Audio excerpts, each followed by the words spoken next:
E aí, pessoal, tudo bem com vocês? Eu ia tirar o meu travesseirinho de pescoço, mas ele tá tão confortável que eu vou ficar assim mesmo. Vocês que aguentem. É, eu.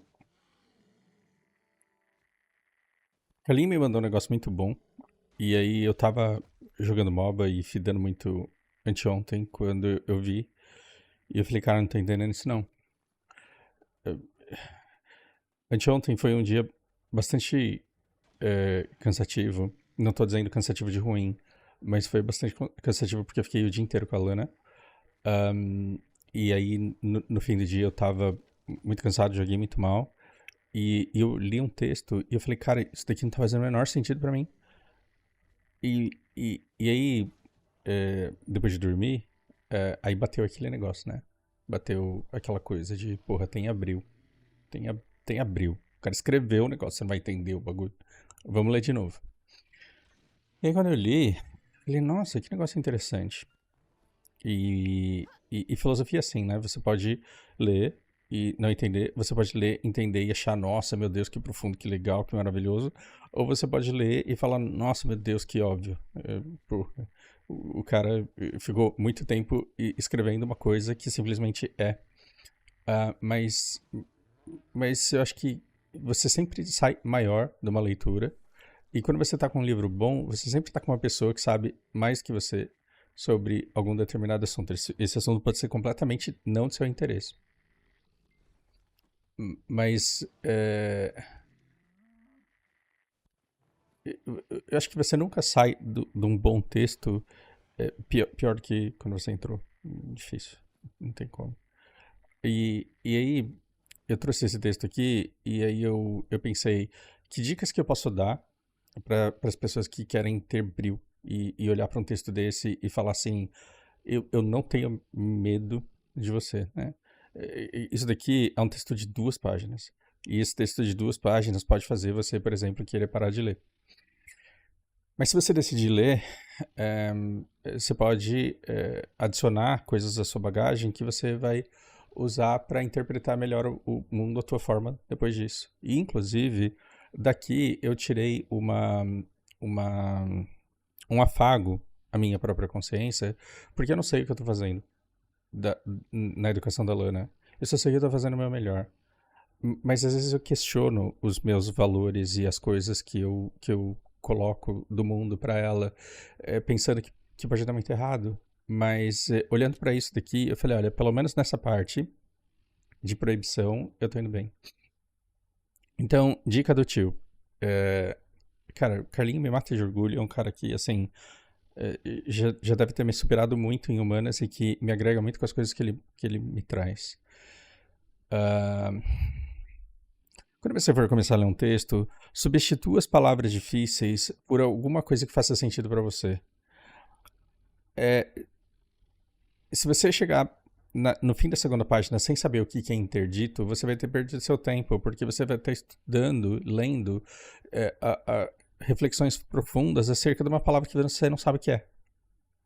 E se você simplesmente entender que interdito é o proibido, que você está falando de proibição, toda a leitura fica mais fácil.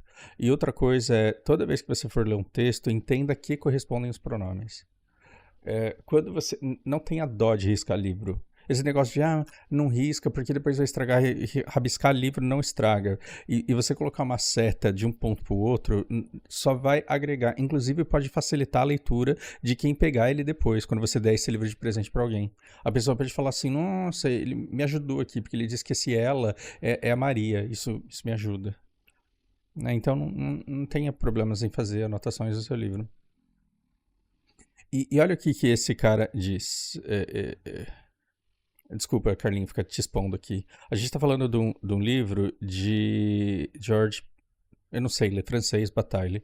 E o nome desse livro aqui chama O Erotismo. Só que eu vou tentar puxar isso daqui, não pro erotismo em si, mas para como a nossa cultura ela pega a proibição, porque eu quero que isso daqui termine na educação da Lana. Né? Então, se você tem filhos ou pensa em ter, vem comigo, porque eu acho que a gente vai fazer boas reflexões aqui a respeito do proibido. Bom, se o proibido atua plenamente, é difícil.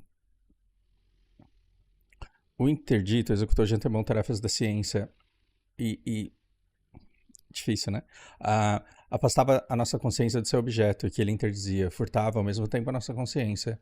Ou seja, pensa aí numa coisa que era proibida. Era proibido pegar a mulher do próximo.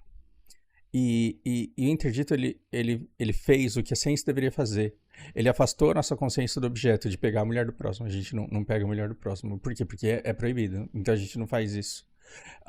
Uma vez que isso é proibido, ele furta da nossa consciência, a consciência clara ao menos, o movimento de pavor cuja consequência era interdito. Ou seja, uma vez que você seguiu os 10 mandamentos e um deles é não pegarás a mulher do próximo, você, ao obedecer esse mandamento, por medo, por respeito, por qualquer outra coisa, você não teve que pensar por que é que essa lei existe. Você simplesmente obedeceu. E ao não pensar por que é que essa proibição existe, você não criou consciência do porquê que é zoado pegar a mulher do próximo. Porque quando a gente pega a mulher do próximo, o próximo fica puto e mata nós, e tenta matar nós. E se o cara tenta matar nós e não consegue, a gente vai querer matar ele. Quer dizer, existem vários motivos pelos quais as coisas são proibidas, e quando você simplesmente obedece isso, você não pensa no que levou à proibição. Na escola, as crianças têm várias coisas que são proibidas. Não pode brincar nesse brinquedo. Você acha que a criança entende que ela é proibida de brincar naquele brinquedo porque sozinha é perigoso e ela pode se arrebentar inteira e morrer? Não. Ela só fica triste porque ela tem uma proibição que limita o desejo dela. Mas o rechaço do objeto perturbador e da perturbação foi necessária a claridade. Que nada perturbava do mundo da atividade, do mundo objetivo. Sem o interdito, sem o primado interdito, o homem não teria podido chegar à consciência clara e distinta sobre a qual a ciência está fundada. Então, por que eu não posso me aproximar do fogo? Porque eu sou proibido, porque o pajé proibiu. Mas, porra, por que ele proibiu? Quem é ele pra mandar? Quem ele acha que é? Eu vou me aproximar do fogo. Aí eu me queimo. Então, quando você começa a pensar além da proibição,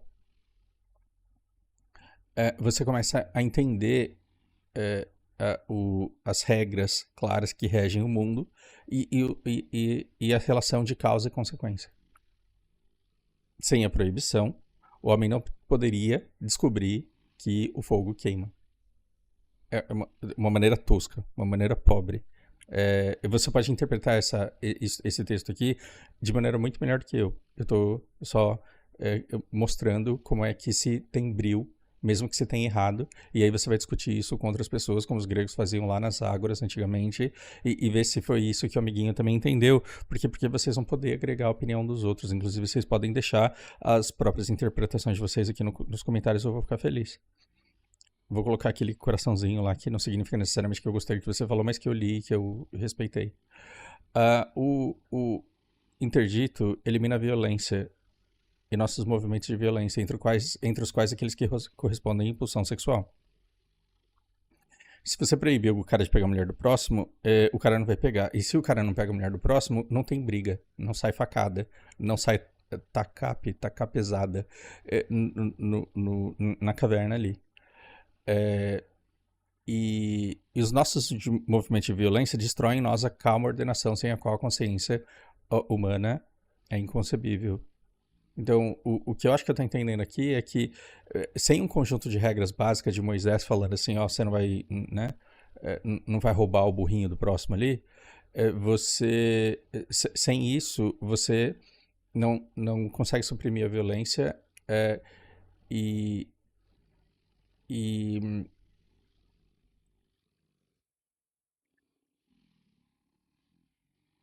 esses movimentos de violência não existindo, você não destrói uma calma ordenação que permite que a nossa consciência humana conceba conceitos e entenda por que determinadas coisas acontecem ou não.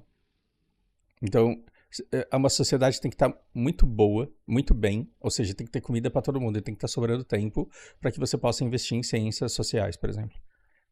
para que pessoas possam se dedicar ao pensamento. E aí, quando elas se dedicam ao pensamento, elas chegam em alguns lugares. E quando elas chegam em algumas conclusões, elas podem projetar uma vida melhor para todo mundo.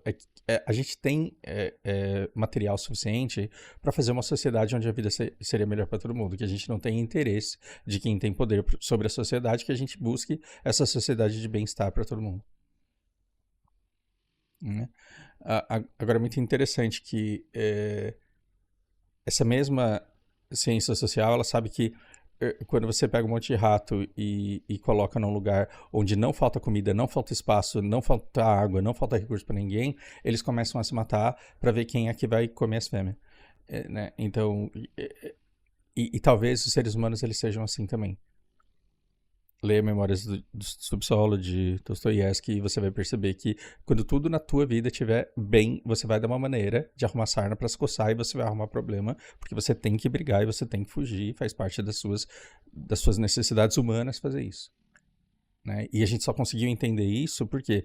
Porque a gente suprimiu determinados desejos que, se a gente não suprimisse, a gente estaria brigando e se matando a um ponto que não daria tempo da gente parar para pensar no porquê das coisas. Mas se a consciência deve versar justamente sobre os movimentos perturbadores da violência, isso implica inicialmente que ela tenha podido se constituir ao abrigo dos interditos. Então, vá substituindo o ela, os artigos, pelo que a coisa é, e vá substituindo as palavras difíceis de entender por coisas mais fáceis de entender. Se a consciência deve versar justamente sobre os movimentos perturbadores da violência, isso implica que a consciência tenha podido se constituir ao abrigo dos interditos, ou seja, protegida dessas proibições. Isso supõe ainda que possamos dirigir sua luz para esses mesmos interditos sem os quais ela não existiria. Hoje, a gente pode jogar a luz da consciência para as próprias coisas proibidas, sem proibições sem as quais essa consciência não existiria. Então, quando você é criança, sua mãe te proíbe de brincar na rua com o cachorro solto do vizinho. E tudo bem, porque você é criança, você tem medo daquele cachorro, então para você é fácil. Mas aí ela fala para você não mexer na caixa de força. E você olha para aqueles juntores e, nossa, é branco com vermelho, que vontade de pegar. Eu quero brincar com aquilo lá. E ela fala, não pode. E aí você vai crescendo, aceitando essa proibição, até que você pergunta por que não pode. E aí você joga luz sobre isso. Nossa, as pessoas morrem eletrocutadas quando elas pegam errado naquilo ali. Ninguém vai fazer isso numa caixa de juntor, mas vai saber, né? Pode tomar um choque ali e morrer se pegar no lugar errado. Então... beleza. Então, quer dizer, essa proibição, ela é boa, ruim? Ela é necessária? Olha como bom e ruim é uma descrição péssima de coisas, no geral. Né? A consciência pode considerar essas proibições, então, não pode... essa parte aqui é interessante, essa parte aqui vale grifar. A consciência não pode considerar essas proibições como um erro de que seríamos vítimas, mas como efeitos do sentimento fundamental de que a humanidade dependeu. Ou seja, como humanidade, nós só chegamos aqui porque nós somos curiosos. Como humanidade, nós só chegamos aqui porque somos curiosos. Por isso que nós chegamos até aqui. Então, essa consciência que diz que a gente é curioso e que a gente não aceita proibições se a gente não entende por quê, e que a gente vai lá e testa para ver o que rolou, essa luz, essa consciência, ela vai olhar para Eva e vai falar assim, não é Eva que tá errada, é Deus, né? Porque, porra, e eu não gosto de atacar religiões, porque as religiões são falsas, menos a tua, mas elas são necessárias para organizar populações de maneira que as massas sejam facilmente manipuladas pelas classes dominantes que estão lutando pelo poder. Mas, assim, se a gente quer evoluir um pouco a nossa maneira de pensar, a gente tem que dizer o quanto a religião é tosca e ela não faz sentido. Eu tô falando das religiões falsas, não da tua. A tua faz sentido. Porque senão a gente não consegue começar a pensar. Né? Mas o objetivo aqui não é atacar religiões, é estimular o pensamento. Então, primeiro, já é muito estranho que a luz da consciência humana que nós temos hoje, E peraí, vamos deixar esse texto de lado aqui, vamos coletar sangue porque a gente tá precisando. À luz do conhecimento que a gente tem hoje, que é diferente da nossa cultura de 6.000 anos atrás, de 4.000 anos atrás, de 2.000 anos atrás, a gente foi lá, estudou psicologia, entendeu determinadas coisas. Então, aí, isso permite que, depois de tantos jogos sandbox que você encontrou na sua vida, que você se permita brincar. Isso não é desrespeitar a posição de Deus, isso é brincar. E se a gente precisasse criar alguma coisa do nada? E se a gente precisasse criar um sistema estável e a gente pudesse criar as criaturas que a gente quisesse? Vamos dar vida, vamos criar o mundo. Por que é que nesse mundo você criaria a cadeia alimentar, uma vez que você dá às criaturas mais evoluídas a capacidade de achar os bichinhos fofinhos? Então, você cria animais lindos para que ele usufrua. Ou seja, você tem que dar nome aí aos animaizinhos.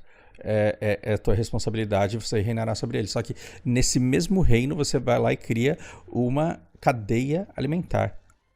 Né? Quer dizer, o jacaré ele come tartaruga, ele quebra o casco da tartaruga no dente e faz ela morrer agonizando, gritando. O grito da tartaruga de agonia da mordida do jacaré parece um bebê gritando. Você vai ver um negócio assim, de dar asco, é de partir o coração.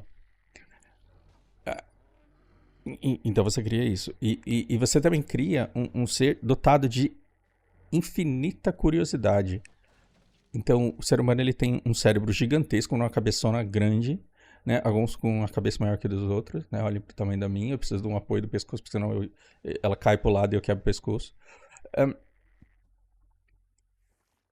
O cara é curioso, ele quer saber. E aí você vai lá e coloca um negócio e fala assim, isso daqui é proibido, isso daqui você não pode comer não. Todas as outras você pode, mas essa não. E aí Adão e Eva, pelo menos nos primeiros dias, eles muito provavelmente, o livro não versa sobre isso, né? Nenhuma das três religiões fala nada sobre essa época aqui. Mas, ué, cadê o menino? Tá ali, ó. Tá escondido ali atrás, safado. 1.100 bétula. Eles podem ter dado nome para um monte de animais. Esse daqui vai chamar elefante, esse daqui vai chamar capivara, esse daqui vai chamar onitorrinco. Ai, que bicho esquisito. Esse daqui, mas essa fruta aí, cara. Experimentei morango, experimentei figo, experimentei carambola, experimentei um monte de coisa. Isso daqui é proibido. Por que que é proibido? Por que que é proibido? E aí você não tem informação. Não temos informação se eles perguntaram para Deus e se Deus estava olhando para eles o tempo inteiro. E aí ele fala, mas como será que é o gosto desse negócio aqui? Então, talvez a serpente, assim, a gente vive num mundo onde todo mundo pode ter criatividade para criar a religião que quiser, né? Porque quando você tem muita gente seguindo um determinado líder espiritual, você não luta contra a religião, porque tem que ser muito otário para acabar com a religião. Você tem que distorcer a religião e você fala assim, ó, o herdeiro legítimo não é Jacó, não, é Esaú.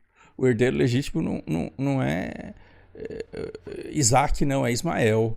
O herdeiro legítimo não é Jesus, não, ele ainda não veio. Veio sim e vocês já mataram ele. Quer dizer, você muda alguma coisa no conceito ali para se apropriar de todos os fiéis sem ter que matar todo mundo, sem você ter que entrar em guerra. Você só oferece uma vida melhor para eles e novos dogmas. E por que eu parei nisso? E por que eu cheguei aqui? Eu tô viajando. Então, Fausto querendo começar uma religião nova. A minha é falsa, a tua que é verdadeira. E Fausto querendo iniciar uma religião falsa, ele fala assim, a serpente, ela nem existiu. Satanás, assim, não precisou. Por quê? Porque o homem foi criado dotado de uma curiosidade tal que essa curiosidade chega num ponto em que você tem tanta vontade de ter clareza que você vai transgredir pra aprender o que essa porra é.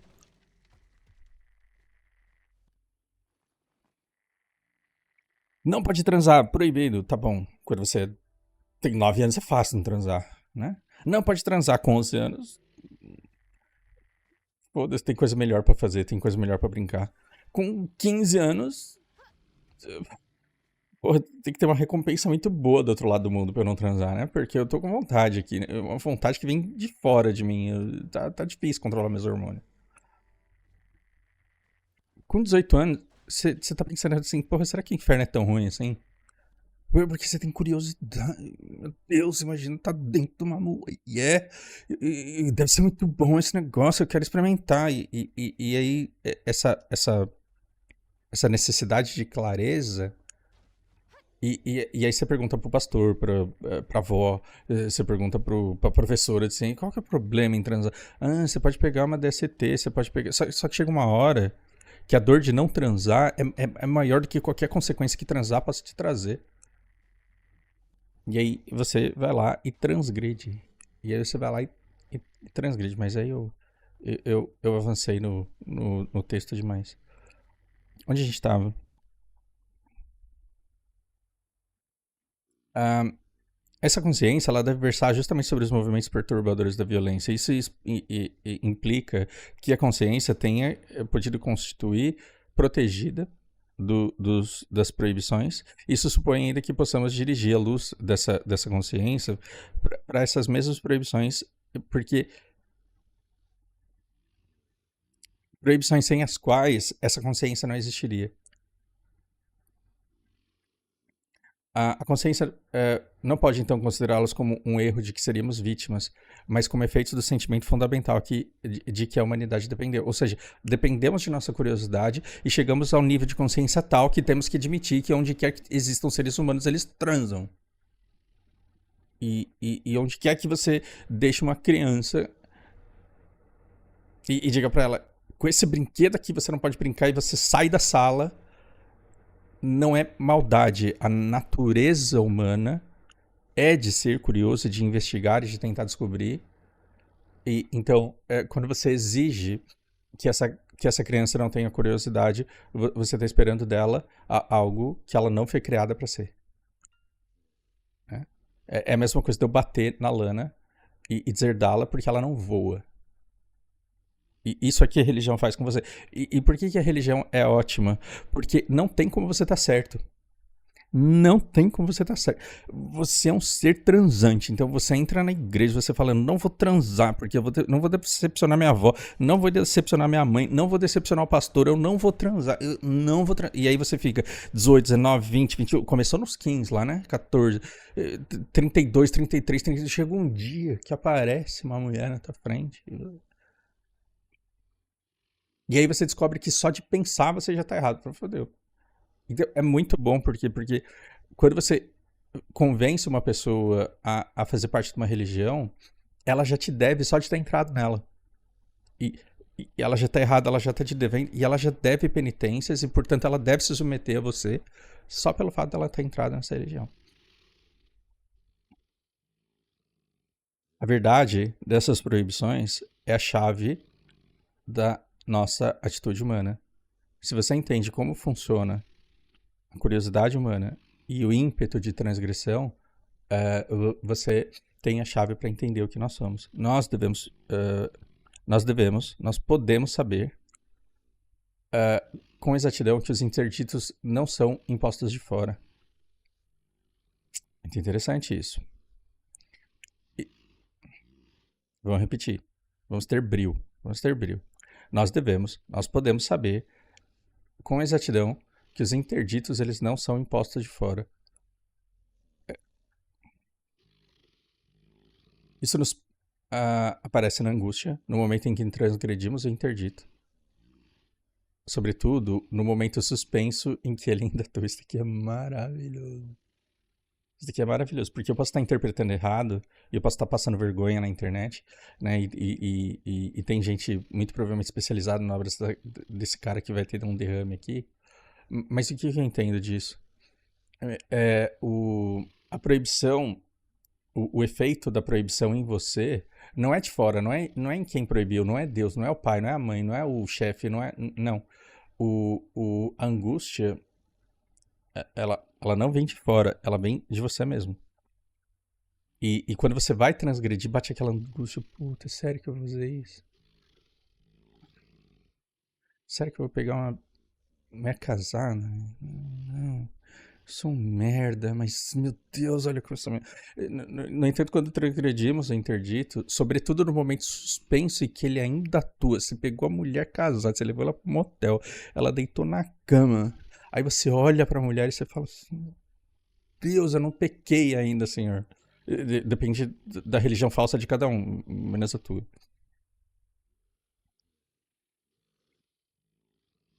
Então, naquele momento suspenso em que ele ainda atua, naquele momento em que eu pego um doce que não é goiabada e coloco no prato e fico olhando pra ele, eu falo, cara, o que eu tô fazendo na minha vida? Né? E em que, não obstante, cedemos à impulsão a que ele se opõe. Né? Então, esse momento em que você finalmente cede, ele é carregado de angústia, ele é carregado de culpa, e quem já pecou aqui sabe como que é. E se observarmos a proibição, se observamos essa proibição, se lhe somos submissos, deixamos de ter consciência dele. Ou seja, se nós acatamos a proibição, se nós obedecemos essa proibição, nós deixamos de ter consciência dele. Se eu nunca entrei num motel com uma mulher casada e deitei ela e não tive essa angústia, é porque eu aceitei a proibição. Então, isso não me aflige. Mas experimentamos no momento da transgressão a angústia sem o qual essa proibição não existiria. É a experiência do pecado.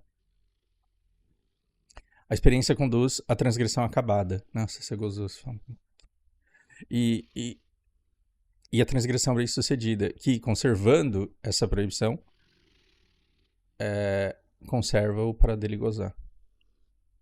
Então, todo mundo que peca sente arrependimento, mas tem um orgulho do pecado, né? Você não admite nem pra Deus isso, mas você fala, porra, olha o que eu fiz, cara, eu sou muito doido. E isso não teria graça nenhuma se não fosse proibido. Então, quer dizer, a sabedoria popular, ela não é imbecil. Ela aprende empiricamente muita coisa ao longo de muito tempo. Então, quando a sabedoria popular fala que o proibido é mais gostoso, ela não tirou isso da bunda, ela tirou isso né, de depoimentos de tanta gente que chega uma hora que você vai lá, olha o que a pessoa está vivendo, vê o que ela está contando e fala, né, o proibido é mais... Que é uma frase que arremata que aquilo é natural. Aquilo é natural, aquilo não sei se é bom, não sei se é ruim, não sei se é errado, não sei se é certo, mas é natural. Né? A experiência interior do erotismo exige daquele que faz uma sensibilidade, daquele que a faz, uma sensibilidade não menor à angústia que funda o interdito do desejo que leva a infringi-lo. Difícil daqui, né? Tem que ter brilho. Quando você vê com não menor a, isso daí é igual. A experiência do erotismo exige do transante, né, uma sensibilidade à angústia igual à do desejo.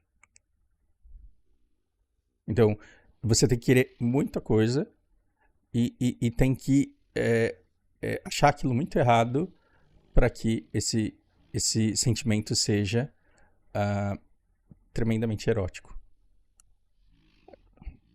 O marido casa, leva a esposa pro quarto. No terceiro ano de casamento, a esposa tá lá de pijama bege. O que tem de erótico nisso? Não tem nada de erótico nisso. Agora você vai no jogo de vôlei ou handball e você vai com a sua namorada. Porra, eu vou fazer uma confissão bem suja aqui pra vocês, né? Quando eu era adolescente, o Paulo, aquele mesmo do basquete lá, que eu tenho um monte de problemas, assim, na minha pré-adolescência, na minha adolescência, quando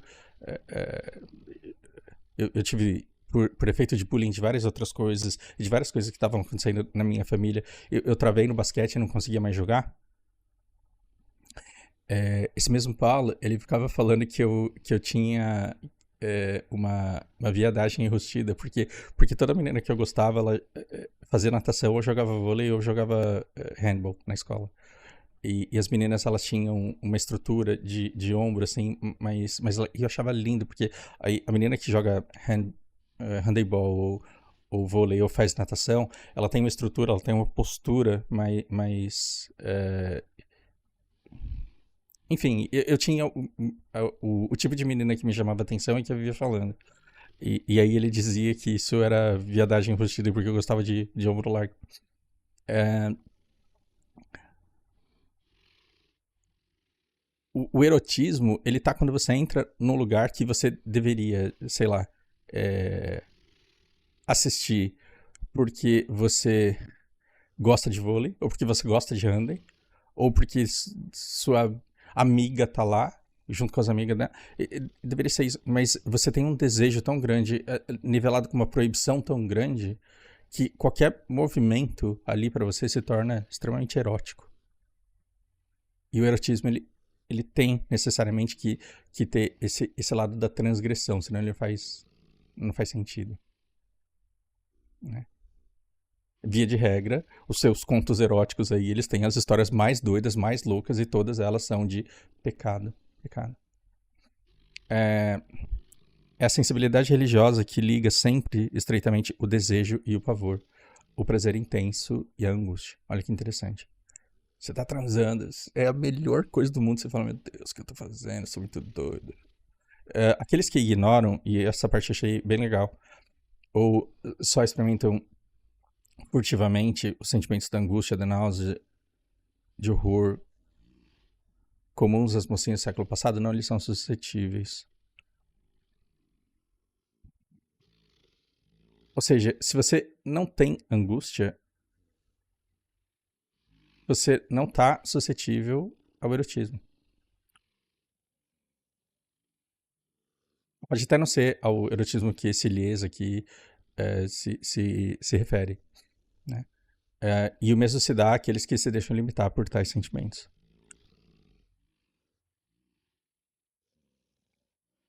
Tem que ter um equilíbrio aí, né? Tem que ter um equilíbrio. E tem que ter os dois elementos, senão o negócio não vai. Esses sentimentos nada têm de doentio, mas são, na vida de um homem, o que a crisálida é para um animal perfeito. Se você não sabe o que é crisálida, você para, na hora vai procurar. É o casulo da borboleta lá. Então, esses sentimentos, a angústia, o horror, né? Eles não têm nada de doentio. E o desejo também, eles não têm nada de doentio. Mas eles são o que o casulo é para um animal perfeito. Pensa aí numa borboleta. A experiência interior de um homem é dada no instante em que, quebrando esse casulo, ele tem a consciência de dilacerar a si mesmo, não a resistência oposta de fora. Ou seja, vou usar a cartada de ser japonês para pegar a mulher, né? E vou falar um monte de groselha que o povo japonês é para ela entender que eu sou japonês, então eu também sou tudo isso, ela vai ficar deslumbrada e vai querer dar pra mim. Chega uma hora que você fala, porra, eu tô sendo arrombado. E aí, né, chega uma hora, quer dizer, eu sou um bom vendedor, eu convenço as pessoas a comprar coisas que elas não precisam e que elas não querem. Então, se eu começar a vender um produto aí que tem uma margem muito boa pra mim, mesmo que seja um lixo pra pessoa, eu vou me dar bem e eu vou ficar rico, né? E aí, porra, mas é proibido fazer isso. É proibido chavecar usando a cartada do japa e é proibido você vender uma coisa que não vai ser boa pra pessoa. Mas quem é que tá olhando isso? Quem é que tá aprendendo? Olha o Banco Master aí, né? Olha o que o Toffoli tá fazendo aí com os caras. Você fala, porra, como que o crime não compensa? Os gregos estão aí desde sempre tentando provar que compensa é bom e não consegue. Mas aí, o História Escrita sobre a Água, ele também é maravilhoso. Porque ele fala, o problema da proibição não é a pena que vem de fora depois que você é descoberto. É que você sente que quando você rompe esse casulo, você na verdade, aquele que impede que você saia pra fora, na verdade, essa analogia da crisálida aqui eu achei meio zoada agora parando pra pensar. Mas você cria determinados filtros morais pra você que quando você ultrapassa, não dá pra você fugir de você mesmo, de seu próprio julgamento. Então não é o medo de ser pego pelo outro, é não conseguir conviver com você por ter feito aquilo, né? Então ele tem consciência de dilacerar a si mesmo e não a resistência oposta de fora. A superação da consciência objetiva, que as paredes do casulo limitavam, tá ligada a essa inversão. Eu acho interessante, então, parar para pensar que, do mesmo jeito que na geopolítica, você fala, olha, tem o bom e o mal, tem o que a gente queria que o mundo fosse, tem o que o mundo é. E o que o mundo é agora é isso aí, os Estados Unidos está fazendo isso por conta disso. Vai se ferrar, mas está fazendo. Né? Então, você pode achar errado matar Palestina e você pode achar errado contratar um monte de mercenário no Irã para que eles deem um golpe de Estado, né? E derrubem o poder. Você pode achar errado isso. É errado. Ou não, você de repente pode achar certo. Independente do que você acha, os seres humanos, eles são assim. Eles brigam infinitamente por poder e eles são capazes de fazer qualquer coisa para se sustentar no poder ou conquistá-lo do outro. Então aqui, independente da sua religião e da religião falsa de todas as outras pessoas do mundo, é, é, é, né, meio que tem o que você gostaria que as pessoas fossem, você gostaria que elas seguissem regras, e tem o que as pessoas são de verdade. As pessoas são grandes quebradoras de regras. As pessoas são grandes quebradoras de regras. Só que aí, numa natureza de quebradores de regra por natureza, o que você cria? Você cria uma religião em que Deus expulsa Eva e Adão porque eles transgrediram, e é por isso que a nossa vida é fodida do jeito que é. Aí a sua avó, para não fazer com que você seja Eva, colocou na tua cabeça que a coisa mais importante é você não mentir e não desobedecer. Porque ela te ama, mas o dia que você mentir para ela, ela não vai te amar mais. Porque ela te... Sua mãe pode ser muito bugada porque a sua avó fez isso com ela. Eu te amo, mas o dia que você transar, eu te expulso de casa. O dia que você abrir um OnlyFans, eu te expulso de casa. O dia que você fizer isso, eu nunca mais falo com você. E aí você fala, cara, se a pessoa que me ama me despreza porque eu transo e eu não consigo não transar, eu sou uma vagabunda e não mereço amor. E aí você para, pensa e fala, mas tá certo isso? Aí você vai na igreja e você fala, padre, se minha mãe me proibiu de transar porque Deus me proibiu de transar, eu fui lá e transei, eu mereço o inferno, o cara fala, merece. Olha o tanto de gente que se sente uma pessoa indigna, que se sente uma pessoa errada porque transgrediu com um monte de coisa. Aí você pega um cérebro com superdotação e você vê que as proibições respectivas à idade do superdotado não fazem o menor sentido. E aí você faz com que ele crie consciência da própria existência como um transgressor nato de todas as regras que não fazem sentido que são colocadas a ele.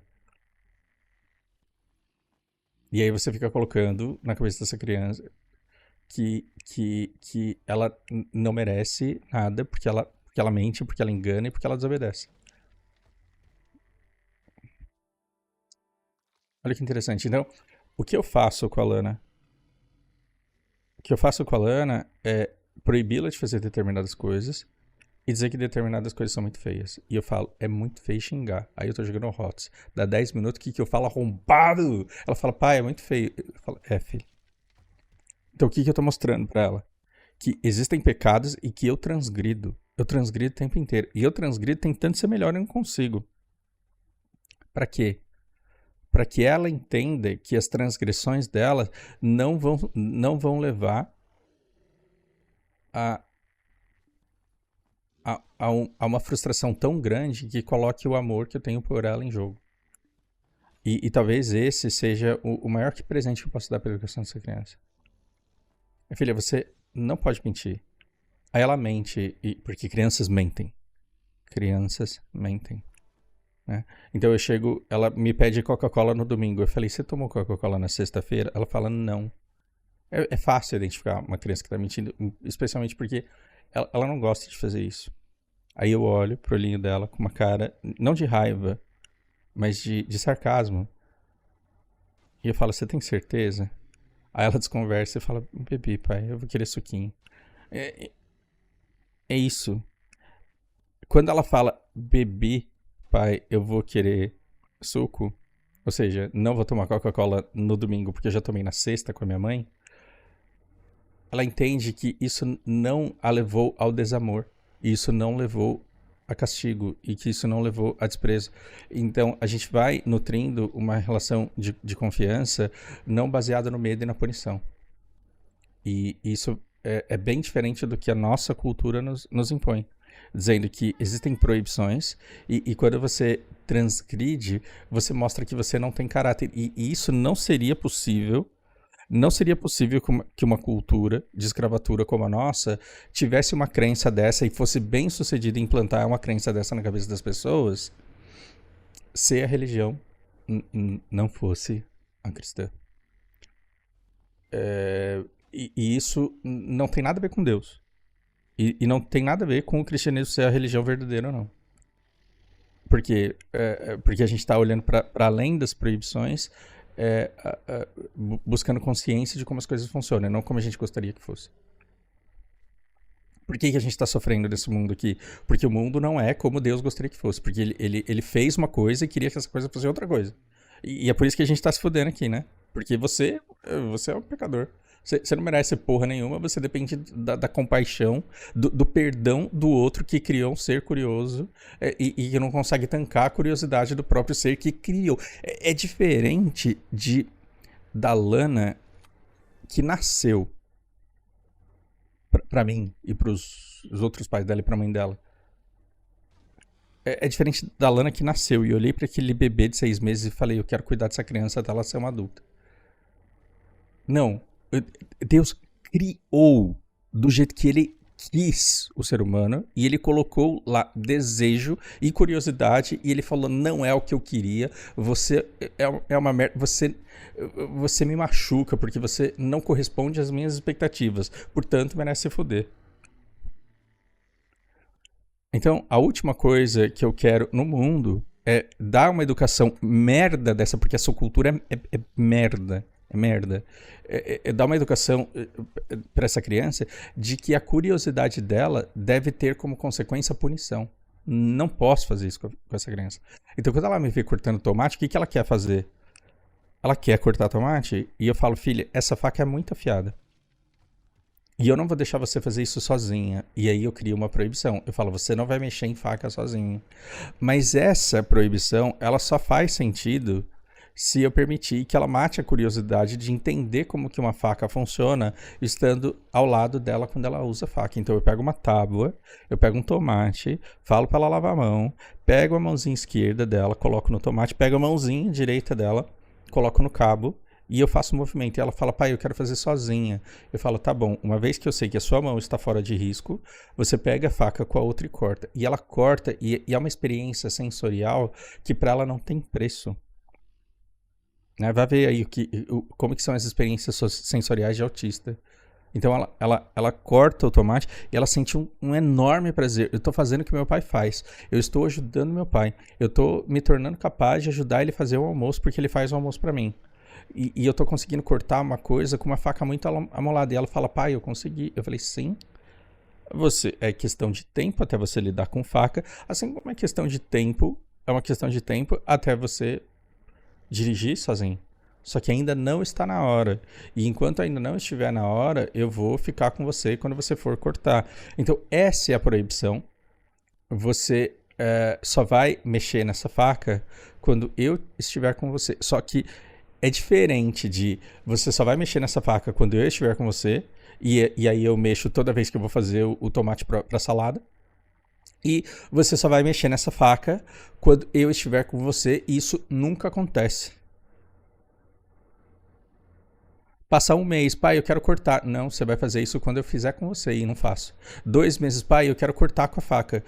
Não, você só vai fazer isso quando eu for te ensinar. 6 meses, pai, eu quero cortar com a faca. Não, você só vai fazer isso daqui o dia que eu pegar pra te ensinar. E nunca vai chegar um dia que essa criança vai esperar eu dormir, vai pegar a faca e vai cortar um tomate. E se ela cortar o dedo, a culpa é de quem? É minha. Porque fui eu que não permiti que ela desenvolvesse a habilidade de manusear a faca. Então toda vez que eu seguro o tomate para ela e falo agora corta, eu tô garantindo que ela tenha aprenda a ter controle da mão dela e que aprenda a cortar um tomate. Vai chegar uma hora que ela vai estar tão boa nisso que eu vou falar, agora faz sozinha que eu vou ficar olhando. E eu só vou interceder se eu ver que ela vai se cortar. E ela vai cortar sozinha comigo olhando até o dia em que eu falar, filha, vai lá cortar o tomate pro pai que eu tô jogando HOTS aqui. E aí ela vai olhar pra proibição e ela vai falar, meu pai sempre me proibiu de fazer coisas porque ele tinha cuidado comigo. E não porque ele queria me privar de prazer e não porque ele queria que eu seguisse regras sem sentido, simplesmente para sentir ter poder sobre mim. Olha a diferença. Olha a diferença. Então, eu digo, você, quando eu estiver dando aula, só pode jogar no servidor que fizeram para você, que tem 5 pessoas que você conhece que são da sua confiança. Quando você estiver na sala sozinho e eu estiver dando aula, você não joga em qualquer servidor. Você joga em qualquer servidor quando você estiver do meu lado. Por quê? Porque eu quero entender como estão as suas interações com a pessoa. Porque você deixa a menina jogando Roblox, dá 10 minutos algum menino chega, dá algum presente, dá alguma skin, dá alguma coisa pra ela e fala, vamos ali no meu quarto. Ela fala, pai, eu tô aqui no quarto da menina. Eu falo, isso é um jogo, mas não se entra no quarto de pessoas assim, né? Não se entra no quarto de pessoas assim, principalmente que você não conhece. Então, você... E aí eu vou colocando determinadas coisas na cabeça dela. Olha, tem... Quando a gente sai, você tem que ficar no meu campo de visão. Você vai no parquinho, na praça, você pode brincar, mas você tem que estar num lugar onde eu consiga te ver. Ou seja, você está proibida de brincar pra lá. É uma proibição. E ela vai querer transgredir. E aí, quando ela transgride, eu vou até lá e não falo, nós vamos pra casa e nunca mais vamos brincar nessa praça. Eu falo, filha, existem pessoas que raptam crianças e se te levarem, eu vou sofrer muito. E você também vai. Então, você tem que brincar num lugar onde eu consiga sair correndo atrás de você caso alguém te pegue. E eu repito isso absolutamente todas as vezes em que ela ameaça transgredir. Aí ela entende o que isso significa e ao longo do tempo a consciência vai trazer clareza a isso e ela vai falar, bom, eu não preciso correr risco desnecessário. Até que vai chegar um momento que ela vai falar, porra, meu pai tá com 80 anos, né? Tadinho, velho. Ele não aguenta nem levantar dali. E eu tô faixa preta de judô, né? Faz sentido eu ficar brincando somente onde o meu pai consegue enxergar? Não faz sentido. Então, uma vez que não há mais sentido na proibição, então ela não precisa mais ser respeitada. Por quê? Porque eu tenho clareza nos efeitos disso. Então, uma vez eu estava conversando com Marceleme, que é uma cristã incrível, e ela fala, olha, muitas pessoas precisam de... Isso é a interpretação dela, pelo amor de Deus. Algumas pessoas, elas precisam de orientação. Elas não sabem viver, elas não têm filtros, então você precisa oferecer determinados limites para ela. E aí você fala, olha, você não vai transar porque você não sabe no que isso pode dar. Pode dar numa gravidez precoce, aí numa adolescência, pode levar a uma doença, você não está preparado para isso, então não faça. Agora, uma pessoa que entende os riscos de gravidez, que entende os riscos de doença venérea e que assume esses riscos, podendo arcar com as consequências, ela não vai transar? Vai. E essa é uma das interpretações, inclusive essa que aos teus ouvidos, das duas uma, ou você está tiltado porque cristianismo não é isso, ou você está falando, nossa, que conceito prudente a respeito de pecado e proibição. É prudente, não é? É prudente e é muçulmana. Essa religião falsa que você acha nojenta, que você acha que é de pessoas que se explodem e que não pode ver o outro que quer tacar bomba. Essa religião que você odeia porque a nossa cultura fez você odiar e desprezar ou ter medo dela, ela diz o pecado é uma maneira de educação. Para que você entenda o que não pode ser feito até o momento em que você tem discernimento. Interessante isso, né? Então, tem religiões falsas que têm conceitos muito bons que podem ser compreendidos, assimilados e que são adotados para a nossa própria vida, né? Então, é, é, se eu proíbo a Lana de fazer determinadas coisas, eu tenho que explicar, eu tenho que conseguir explicar por que não pode, né? Inclusive, a Lana fala muita coisa errada por conta do autismo e da apraxia dela, mas se tem uma coisa que ela fala bonitinho é por que só você pode? E quem que ensinou isso pra ela? Eu ensinei. Eu falo, por que só você pode fazer esse negócio aqui? Né? Então, se eu coloco uma regra, olha, você não pode fazer isso, depois ela vem e pergunta por que só você pode fazer. Eu falo, porque isso aqui é perigoso e você vai demorar para aprender a conseguir manusear. Né? Ah,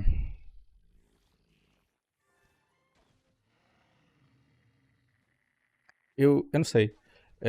Eu posso estar errando em muita coisa, mas eu estou errando, tentando ao máximo acertar e fazer cada vez melhor. Vamos ver, né? O que vai dar isso. Gente, espero que seja útil. Um grande abraço para vocês.